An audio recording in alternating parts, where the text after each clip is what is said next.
வீரநாடு போடானா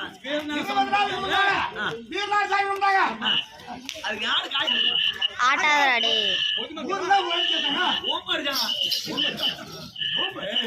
நாடுறா பெரிய மனுஷன் வீரநாடு கூப்பிடணும்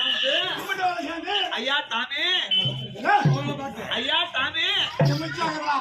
ஐயா சாமி நான் வீரநாடு கூப்பிடுறேன் எங்களுக்கு நீங்க தான் குறைச்சு போடணும் நீங்க தான் குறைச்சு போடணும் அப்படி கேட்டாங்கன்னா அப்படியே தின்ன மேல உட்காந்து இப்படி காடு மேல காடு போடுது சும்மா மட மட மட மட மட மட எச்சு விடுறான்